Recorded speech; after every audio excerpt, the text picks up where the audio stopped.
بھائی نے ایک سوال کیا کہ رمضان کے بعد جو روزے ہوتے ہیں جو شوال میں رکھتے ہیں 6 روزے شرفوزے بولتے ہیں جن کو عام زبان میں، تو ان کی کیا فضیلت ہے؟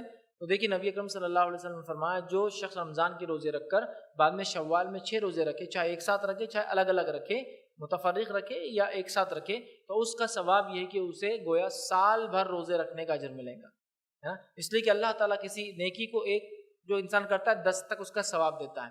جیسے کہ نمازیں ہم پر 50 فرض کی گئی تھی، کم کر کے 5 کی گئی، لیکن حکم یہ دیا گیا کہ ثواب 50 کا ملے گا. ٹھیک ہے، تو اسی طرح روزے ہم رکھتے ہیں 29 یا 30، مہینے کے روزے 30 ہوئے. ٹھیک ہے، اور اگر 6 اضافہ کرتے تو ہو گئے 36، اور سال میں دن ہوتے اسلامی کیلنڈر کے حساب سے 355.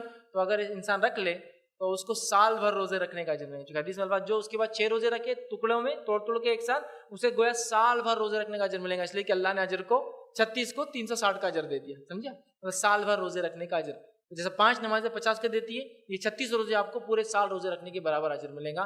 تو لہٰذا اس کی کافی فضیلت ہے، بہت فضیلت ہے. ہمیں چاہیے کہ رمضان کے بعد ضرور ان روزوں کو بھی رکھیں، لیکن ان روزوں کو رمضان کے فوراً بعد 6 دن رکھنا بھی ضروری نہیں ہے، اور ان روزوں کی کوئی عید بھی نہیں ہوتی. یاد رکھیں، یہاں پر 2 مسئلے ہیں.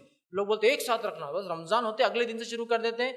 آپ کبھی بھی رکھیے پورے مہینے میں، بعد میں بھی رکھیے، چلتا ہے ایک دن میں، لیکن کمپلسری سمجھتے ہیں. اگر 6 دن پہلے نہیں رکھے تو بولتے اب جان دو گیا، اور 7ویں دن عید بھی کرتے ہیں اس کی.